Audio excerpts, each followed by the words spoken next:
Welcome to our deep dive today. We're going to be taking a closer look at the idea of depression that stems from a spiritual awakening.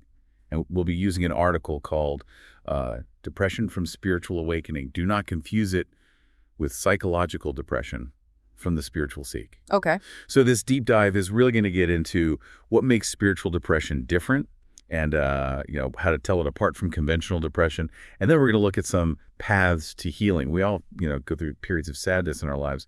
But what about when those feelings are coming from like a deeper place, a spiritual shift? Well, in this article, they distinguish between what they call spiritual depression and the conventional depression or psychological depression. Yeah. It defines spiritual depression as a profound sadness or despair that comes not from external events or mental imbalances, Right. but from a deep inner crisis that is related to the journey of the soul. So not about like losing a job or a relationship ending, Right. but something more existential. Exactly. It often emerges during or after a spiritual awakening, when a person starts seeing past the illusions of the material world and starts grappling with bigger questions about existence and purpose. Right. The core issue is a sense of disconnection Okay. from one's higher self, from universal principles, or from a perceived divine source. The article also points out that a spiritual awakening, while ultimately positive, can be pretty turbulent, especially at the beginning. Yeah. The article outlines 4 reasons for that turbulence. The first is the collapse of illusions. Okay. A lot of people chase societal ideals like wealth or status, believing these will bring a lasting happiness. Right. But during a spiritual awakening, those illusions crumble, and it's revealed that those pursuits are fleeting and can't truly satisfy that deeper existential need. It could be freeing, but also unsettling. Indeed. The second reason is what they call the existential void. Okay. So as those old beliefs and attachments dissolve, a person can feel a sense of emptiness where their previous sources of meaning no longer fulfill them. Like the things that used to matter don't have the same weight anymore. The things that used to give them purpose no longer hold the same weight. The third reason is loss of identity. Correct. A spiritual awakening challenges parts of who we think we are Right. that are ingrained. Like someone who always thought of themselves as successful based on what they've achieved might struggle. For instance, someone who always defined themselves by their achievements Yeah. might struggle when they realize that external accomplishments don't define their true worth. Okay. So it's a process of shedding those old layers of self-identification, Yeah. which can be disorienting. And the fourth reason, longing for transcendence. Yes. This involves a deep yearning for connection with something greater than oneself, Okay. whether it's a divine source, the universe, or one's higher self. And the article suggests that this longing can be frustrating if that connection isn't immediately felt. So this gap between yearning for transcendence and feeling a lack of it Right. can contribute to those feelings of despair. The article also mentions some symptoms that are unique to spiritual depression. Yes, while it shares some commonalities with conventional depression, like sadness and fatigue, there are distinct characteristics that set it apart. Like disillusionment with materialism. So individuals who experience spiritual depression may feel a disconnect from societal values that are focused on consumerism and superficial success. Right. And those things lose their appeal Yeah. because the individual seeks missing on a deeper level. Okay. There's also a heightened sensitivity. Yeah. People going through this might become acutely aware of the suffering in the world, Right. whether it's environmental destruction or social injustices. This awareness can be overwhelming, almost like taking on the weight of the world's pain. And this yearning to understand life's deeper purpose, a feeling of being trapped in the physical realm, longing for a connection to something greater. Exactly. It's a sense that the soul is confined within the body and it limits its ability to fully connect with something greater. A longing for a connection that transcends the physical realm. The article says that spiritual depression can be harder to deal with because, unlike psychological depression, which focuses on specific problems in your immediate environment, it grapples with universal questions about existence and our place in the universe. These questions strike at the very core of what it means to be human. Right. So that adds to the profoundness of the experience.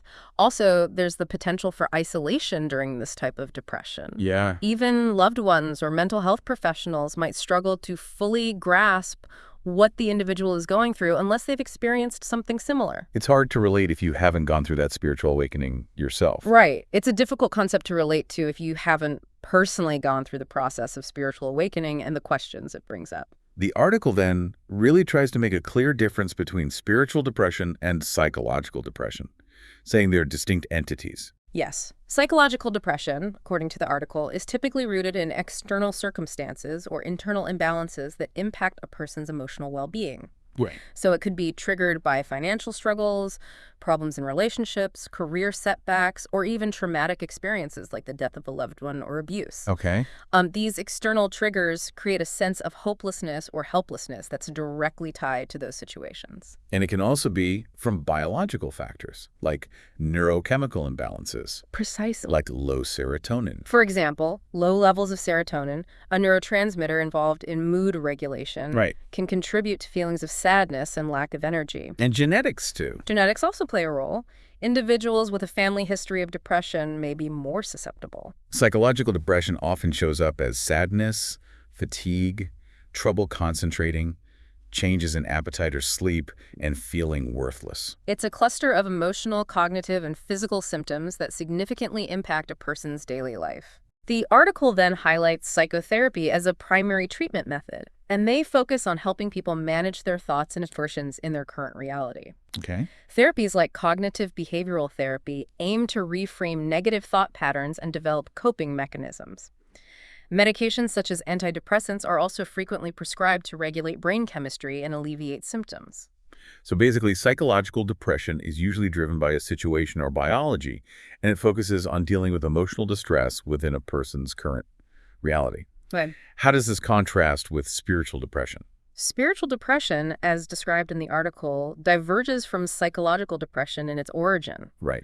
It's not about external events or biological imbalances, but rather an existential crisis within the soul. It's a deeper yearning for meaning and connection that goes beyond the material world. The article states that spiritual depression often surfaces during or after a spiritual awakening, as individuals start questioning their place in the world, the meaning of life itself. It's like the awakening process dismantles their previous beliefs about identity, success, relationships, religion, or morality. The article also talks about being disconnected from your higher self as a core part of spiritual depression. Yes. The individual may feel a sense of separation between their physical existence and their soul, almost as if trapped within their body, longing for transcendence beyond earthly limitations. This perceived disconnection can lead to profound feelings of loneliness, even when surrounded by others, because it stems from an internal void that external connections can't easily fill. There are some overlaps with psychological depression, sadness, and fatigue. While there are some overlaps with psychological depression, like sadness and fatigue, the article emphasizes the unique markers of spiritual depression. Like feeling like life is meaningless, even if you're outwardly successful. One distinctive symptom is a pervasive sense that life lacks meaning, despite outward success. Another is a longing for something intangible, often described as a desire to return home to one's spiritual source. There is also a deep dissatisfaction with societal norms and expectations, and a heightened sensitivity to suffering in oneself and others due to an increased awareness of universal interconnectedness. So it's not just feeling down, it's a fundamental shift in how you see yourself and the world. Exactly. So with psychological depression, you might ruminate on past traumas or worry about the future. But with spiritual depression, it's more about these big existential questions. The article also contrasts the focus of thoughts in each type of depression. While psychological depression often involves ruminating on past traumas or anxieties about the future, spiritual depression centers around existential questions like, why am I here? What is my purpose? And what lies beyond this physical existence? The search for meaning in a bigger existential framework. Precisely. The article also suggests that the awakening process itself can actually trigger spiritual depression. The article then suggests that the awakening process itself can be a trigger for spiritual depression. Right. Because as you let go of old beliefs, there's a period of disorientation and despair. As old beliefs and attachments are shed, individuals may experience a period of disorientation and despair as they grapple with this new perspective. Major life transitions, such as near-death experiences or the loss of loved ones, can also trigger this form of awakening. These events force individuals to confront mortality and the impermanence of life, prompting a deeper existential questioning. So then when it comes to actually treating spiritual depression, the article argues that typical therapies designed for psychological depression just don't cut it. And when it comes to treatment approaches, the article contends that conventional therapies designed for psychological depression may fall short in addressing spiritual depression. Because those therapies and medications are mainly for emotional trauma or chemical imbalances. They're all about relieving symptoms and helping people cope with their current reality. But in spiritual depression, the person's reality itself feels wrong. That's correct. Conventional treatments like psychotherapy and medication primarily target emotional trauma or neurochemical imbalances. They aim to alleviate symptoms and help individuals cope within their current reality. But in the case of spiritual depression, the individual's reality itself feels flawed or insufficient. Their distress is from this deep disconnect with how they exist and wanting something that's beyond just the material world. So just changing negative thoughts or balancing brain chemistry might not address the real existential questions that are causing their despair. Their distress stems from a profound disconnect with the very fabric of their existence and a longing for something that transcends the material world. So, techniques like reframing negative thoughts or regulating brain chemistry might not address the core existential questions driving their despair. It's like using basic math to solve a really complicated equation. Yes. The article suggests that for individuals grappling with spiritual depression, the tools of conventional psychotherapy might seem superficial or even irrelevant to their profound internal struggle. It's like trying to solve a complex mathematical equation using basic arithmetic. It simply doesn't address the complexity of the problem. And medication, like antidepressants, mainly work on fixing chemical imbalances, but can't solve those deep metaphysical issues at the heart of spiritual depression. Turning to medication, the article highlights that antidepressants primarily aim to correct chemical imbalances in the brain, but they can't resolve the metaphysical discomforts that lie at the heart of spiritual depression. So they might help with anxiety or trouble sleeping, which can happen with both types of depression, but they don't fix that underlying sense of being disconnected from your soul, or the yearning for something more, or the need to understand life's purpose. Those are needs that medication just can't meet. For example, antidepressants might alleviate symptoms like anxiety or insomnia, which can be present in both psychological and spiritual depression. However, they can't address the underlying sense of disconnection from one's soul, the longing for transcendence, or the yearning for a deeper understanding of life's purpose.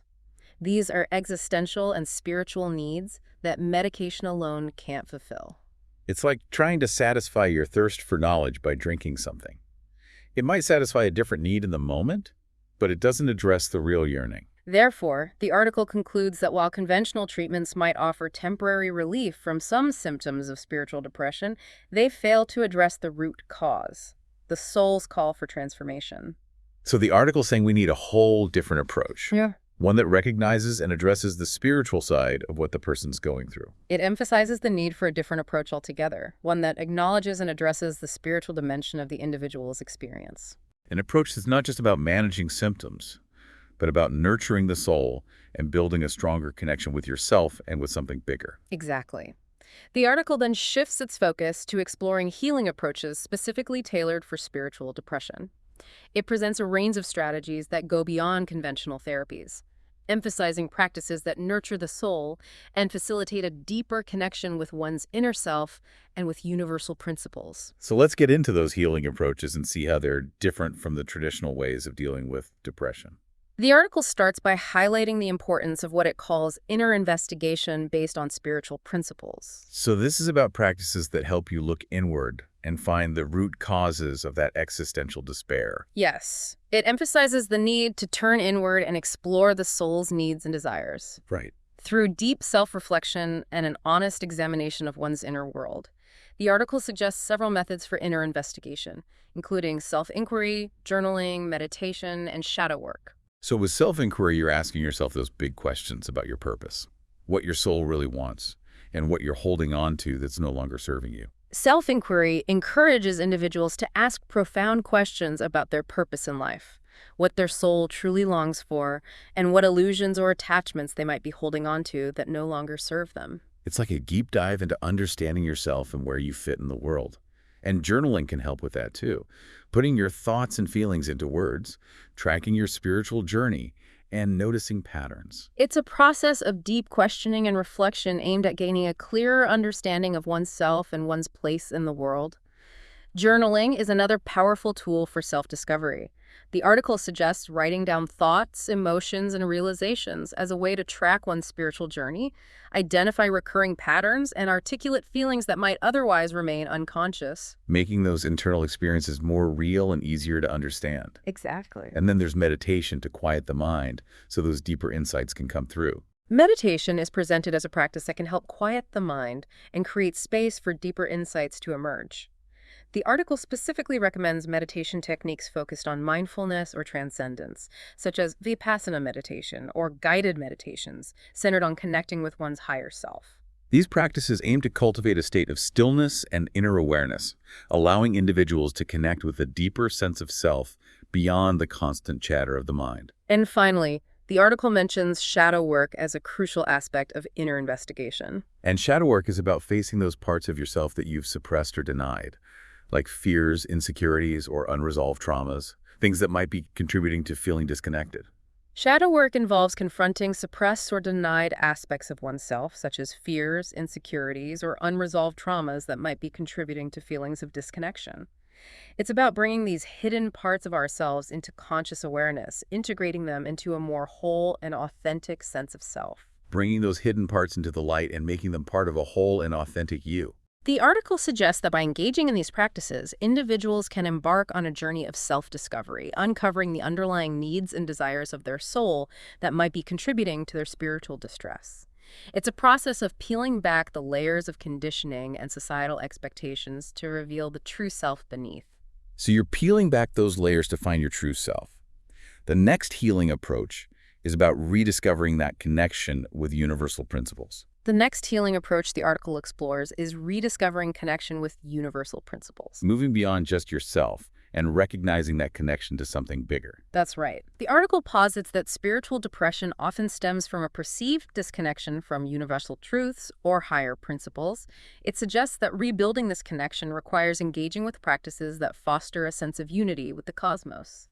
The article outlines 3 main pathways for rediscovering this connection: contemplation of ancient texts, engaging with nature, and practicing gratitude. So let's start with those ancient texts. What kind of texts are we talking about? It suggests exploring philosophical and spiritual texts that offer guidance on navigating existential crises Okay. and provide insights into the nature of reality and our place within it.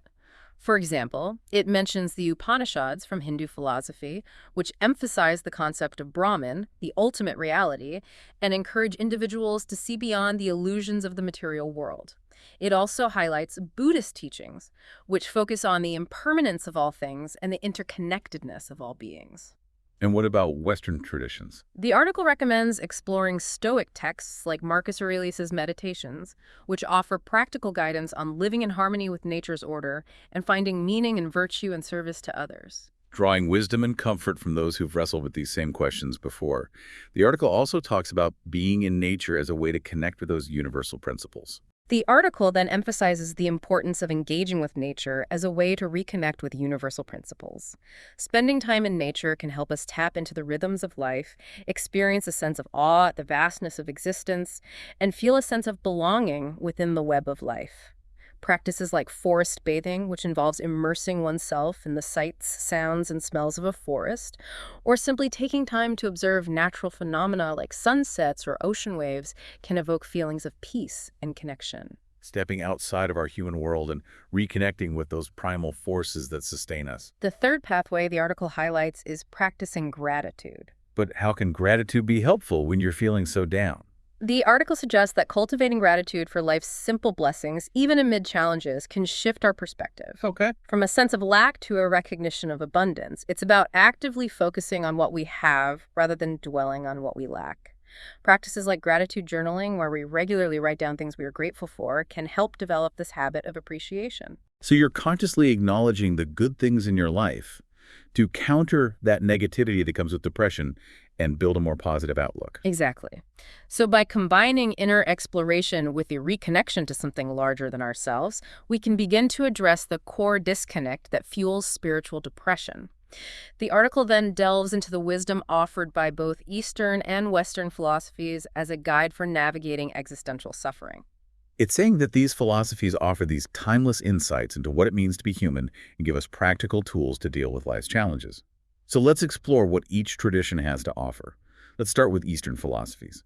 The article highlights Buddhism as a path that emphasizes detachment from material desires as a means to achieve enlightenment. Okay. It teaches that suffering arises from clinging to things that are impermanent and that true freedom lies in letting go. So you're recognizing how temporary worldly possessions are and finding fulfillment in something more lasting. Precisely. The Buddhist concept of dukkha, which translates to suffering, acknowledges that life inherently involves challenges, and that our attempts to avoid or resist these challenges only amplify our pain.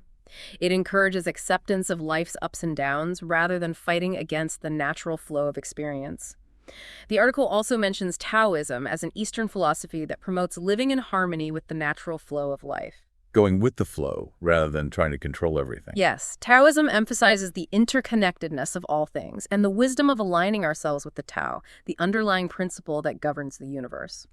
Now, shifting to Western philosophies, the article focuses on Stoicism as a school of thought that offers practical tools for navigating adversity. Stoicism is all about focusing on what you can control, your thoughts and actions, and accepting what's outside your control. Stoicism teaches that we should focus on what is within our control, our thoughts and actions, and accept what is beyond our control, such as external events or the opinions of others.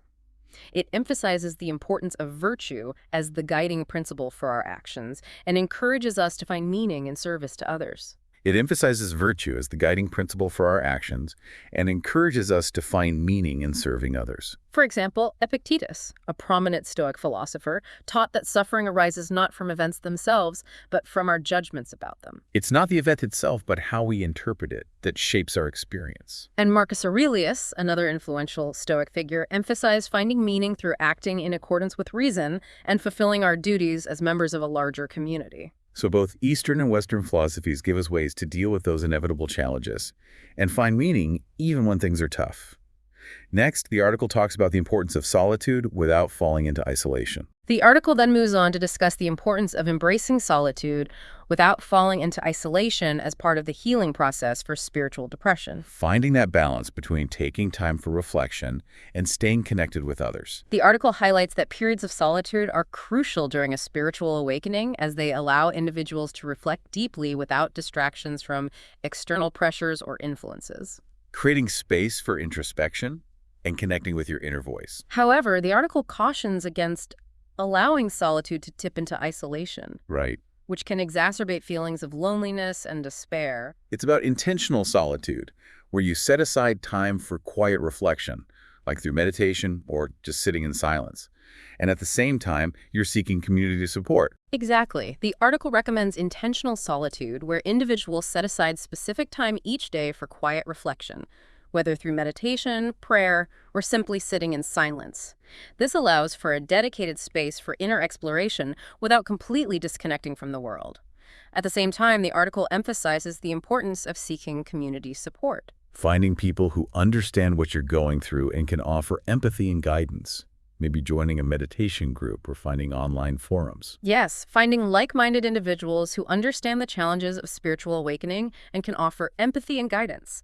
This could involve joining meditation groups, attending retreats focused on spirituality, or participating in online forums dedicated to personal growth. These connections can provide a sense of belonging and shared understanding, which can be incredibly valuable during a time of intense inner transformation. So finding that balance between honoring the need for solitude and nurturing connections that offer support and understanding. The next healing approach is creative expression as a way to heal. The next healing approach the article discusses is creative expression as a therapeutic tool. How does that work with spiritual depression? It suggests that engaging in artistic activities can be a powerful way to process the complex emotions and insights that arise during a spiritual awakening. So using art to express those emotions and insights that are hard to put into words. The article posits that art serves as a bridge between the conscious mind and the deeper layers of the psyche. It allows us to express and explore emotions and ideas that might be difficult to articulate through words alone. Maybe through painting, writing poetry, playing music. Through painting, writing poetry, playing music, or engaging in other forms of creative expression, we can give shape and form to the often intangible experiences of spiritual awakening. It's a way to externalize and process our inner world, making it more tangible and accessible. Creative outlets also provide a means for expressing insights gained during moments of clarity or connection with higher truths. It's a way to share those experiences with others. Exactly. So, creative expression can be a powerful tool for both personal healing and for communicating the often ineffable aspects of spiritual awakening. The article then moves on to discuss the importance of letting go of material attachments as part of the healing process. That idea of simplifying and detaching from the material world. It highlights that one of the hallmarks of spiritual depression is a disillusionment with material pursuits, such as wealth accumulation, status-seeking behaviors, or consumerism. As individuals awaken to a deeper sense of self and purpose, these external markers of success often lose their appeal. So as you grow spiritually, those things become less important. That's correct. The article suggests that simplifying one's lifestyle by decluttering possessions or reducing commitments tied solely to societal expectations can create space for more meaningful pursuits aligned with one's values. Shifting from external validation to internal fulfillment. It's about shifting our focus from external validation to internal fulfillment. This process of letting go resonates with minimalist philosophies found across cultures, from the Buddhist principle of non-attachment to Thoreau's advocacy for simplicity in Walden. Recognizing that true happiness comes from inner peace and living in line with your values, not from stuff. It's about recognizing that true happiness and fulfillment come not from accumulating things, but from cultivating inner peace and living in alignment with our values. So, by releasing our grip on material possessions and external markers of success, we can create space for a more authentic and meaningful life. Finally, the article emphasizes the importance of developing faith in life's process as a key element in healing from spiritual depression. Trusting that even the hard times have a purpose in your growth. Exactly.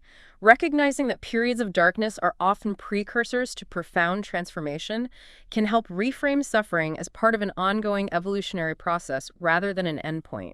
Some spiritual traditions refer to this phase as the dark night of the soul, a time when old identities and beliefs dissolve to make way for a new, more authentic self to emerge. It's a painful process, but it's necessary to let go of the old to make room for the new. The article encourages us to cultivate faith that even though we may not understand the reasons for our struggles in the moment, they are ultimately guiding us towards a greater understanding of ourselves and our place in the universe. It's about surrendering to the process of life, trusting that even through the darkness, we're being guided towards the light. So by using these approaches that are based on spirituality, instead of just relying on traditional psychological treatments, people going through spiritual depression can start to shift from despair to a sense of purpose and meaning. It's a journey of self-discovery, transformation, and a deeper connection with yourself and something bigger. So, by embracing these healing approaches grounded in spirituality, rather than solely relying on conventional psychological treatments, individuals grappling with spiritual depression can begin to move from a state of despair to one of renewed purpose and meaning. It's a journey of self-discovery, transformation, and ultimately a deeper connection with oneself and with something greater than oneself. So the article then goes on to offer some very specific strategies, and they're quite different from what you might hear for typical depression. That makes sense, yeah. If it's a different type of experience, the solutions wouldn't be one size fits all. So it's the first suggestion they make. It's called inner investigation based on spiritual principles. The emphasis here is on going deep within yourself, not just looking at external factors. So less about what happened to me and more about what's happening within me. Exactly. The article breaks this down further into several techniques. Like what kind of techniques? Well, meditation's a part of it, especially types that focus on mindfulness or connecting with your higher self. But they also recommend self-inquiry. Self-inquiry. What does that look like in practice? It's about asking yourself some tough questions, like, what is my true purpose? What does my soul long for? Now am I holding on to that no longer serves me? Big picture stuff. Yeah, those are pretty deep questions, not your average self-help prompts. And that's the point. It's not about quick fixes, but fundamental shifts in how you view yourself and your place in the world. Along with those tough questions, the article also mentions journaling. Yeah, putting your thoughts and feelings into words can help you understand them better, especially emotions that might feel overwhelming or confusing. So it's not just about venting, it's about trying to make sense of what's happening internally. They even recommend shadow work, which can sound a bit intimidating. Shadow work. That does bring up images of, like, confronting your darkest fears. It is about confronting the parts of yourself you might normally hide. But the goal isn't to be scared of them. It's about integrating those aspects into a whole sense of who you are. So instead of pushing away negative feelings or past traumas, you learn to acknowledge and accept them. That acceptance is key, the article argues, because those shadow parts often hold valuable insights into why we feel disconnected. So that's the inner investigation side. Now, what about reconnecting with the universe or sense of something bigger than ourselves? That's the next step. The article calls it rediscovering connection with universal principles. It involves practices that remind us we're not these isolated beings, but part of a larger whole. Things that evoke a sense of awe or wonder. Yes, and they suggest three main approaches: contemplating ancient texts, engaging with nature, and practicing gratitude. Okay, let's break those down one by one, starting with ancient texts. What do they have to do with spiritual depression? The article argues that many philosophical and spiritual texts throughout history have addressed the same existential questions that come up during spiritual awakening. So we're not the first people to struggle with these issues. Exactly. And by reading those texts, whether it's the Upanishads, Buddhist teachings, or Stoic writings, we can gain insights from those who've walked this path before. It's like finding a map or a guidebook for a journey that many have taken. The next suggestion is engaging with nature, which seems pretty intuitive when you're feeling lost or disconnected. Being in nature often has a calming effect. It helps put things in perspective. The article specifically mentions practices like forest bathing, where you mindfully immerse yourself in the sights, sounds, and smells of a forest. Or even just taking time to appreciate a sunset or the vastness of the ocean. Exactly. It's about reconnecting with the rhythms of the natural world and feeling a sense of belonging within it. And the third piece of this reconnection is practicing gratitude, which might feel tough when you're in a state of despair. It might seem counterintuitive, but the article argues that cultivating gratitude, even for small things, can shift your perspective from lack to abundance. So instead of focusing on what's missing, you focus on what you do have, even if it seems small at the moment. Yes. And they suggest practices like gratitude journaling, where you regularly write down things you're thankful for to help cultivate this mindset shift. It's interesting how they weave together these internal practices like self-inquiry with these external ways of connecting to something larger. It's like a two-pronged approach, addressing both the inner turmoil and the sense of isolation that often accompanies spiritual depression.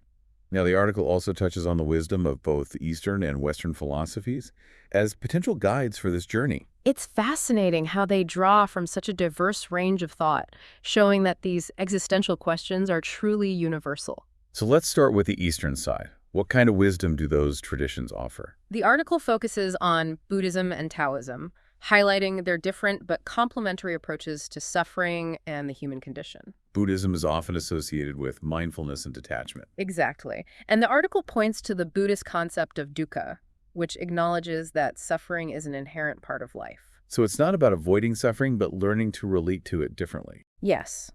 Buddhism teaches that attachment to impermanent things, whether it's possessions or even our own identities, is the root of suffering. So letting go of that clinging is key to finding true peace. Now, Taoism takes a slightly different approach, emphasizing living in harmony with the natural flow of life. More about going with the flow rather than trying to control everything. Precisely. Taoism encourages us to let go of rigid expectations, embrace simplicity, and trust the unfolding of events. It sounds like a very surrender-based approach. And the article highlights how both Buddhism and Taoism offer valuable insights into how to navigate the ups and downs of life with more equanimity. On the Western side, they focus on Stoicism. Stoicism is known for its practical wisdom and its emphasis on virtue and reason. It often gets misconstrued as suppressing emotions or being unemotional. But that's not accurate. Stoicism is more about recognizing that we can't control external events, only our own reactions to them. So it's about choosing how we respond to challenges rather than letting them dictate our emotional state. Exactly. The article highlights the Stoic teaching that suffering arises not from events themselves, but from our judgments about them. So it's not the job loss that causes suffering, but the thoughts and beliefs we layer on top of it. Yes, and Stoicism encourages us to focus on what is within our control, our actions and our thoughts, and to accept what is beyond our control. It's a philosophy that's very much about taking responsibility for our own inner state, regardless of external circumstances. The article then brings up a seemingly paradoxical aspect of healing from spiritual depression, embracing solitude without succumbing to isolation. That seems tricky. How do you balance those two seemingly contradictory needs? It is a delicate balance. The article emphasizes that periods of solitude are essential for deep reflection, especially during a spiritual awakening. It's like creating a space for your inner voice to be heard without the constant distractions of the external world. But they caution against letting that solitude tip into isolation, which can exacerbate feelings of loneliness and despair. So it's not about becoming a hermit, but finding ways to be alone without feeling completely cut off. They suggest incorporating intentional solitude into your daily routine, whether it's through meditation, prayer, or simply sitting in silence. This allows for dedicated time for introspection without completely withdrawing from the world. And equally important, they stress the need for community support even while honoring those periods of solitude. Yes, finding like-minded individuals who understand the challenges of spiritual awakening and can offer empathy and guidance. This could involve joining meditation groups, attending retreats focused on spirituality, or participating in online forums dedicated to personal growth. These connections can provide a sense of belonging and shared understanding, which can be incredibly valuable during a time of intense inner transformation. The next healing approach discussed in the article might seem a bit unexpected. It involves creative expression. Ah, yes, the power of art to heal and transform. But how does creative expression specifically help with spiritual depression? The article argues that art serves as a bridge between the conscious mind and the deeper layers of the psyche. So it allows us to tap into and express emotions and insights that might be difficult to access or articulate through words alone. Exactly. Whether it's painting, writing poetry, playing music, or any other form of creative expression, it allows us to give shape and form to the often intangible experiences of spiritual awakening. It's like translating the language of the soul into a tangible form that we can understand and share. Creative outlets also provide a means for expressing those moments of clarity or connection with higher truths that often arise during spiritual awakening. It's a way to capture and communicate those profound experiences that might otherwise be fleeting or difficult to put into words. The article then moves on to an approach that might resonate with many who are on a spiritual path, letting go of material attachments. The classic call to simplify and detach from the material world. But how does this specifically relate to healing from spiritual depression? Well, as we awaken to a deeper sense of self and purpose, those external markers of success often lose their allure. Exactly. And the article suggests that simplifying our lifestyles by decluttering possessions or reducing commitments tied solely to societal expectations can create space for more meaningful pursuits. It's about shifting our focus from external validation to internal fulfillment. This process of letting go aligns with various minimalist philosophies, from the Buddhist principle of non-attachment to Thoreau's advocacy for simple living in Walden. It's a recognition that true happiness comes not from what we own, but from how we live. So by releasing our grip on material possessions and external markers of success, we can create space for a more authentic and meaningful life.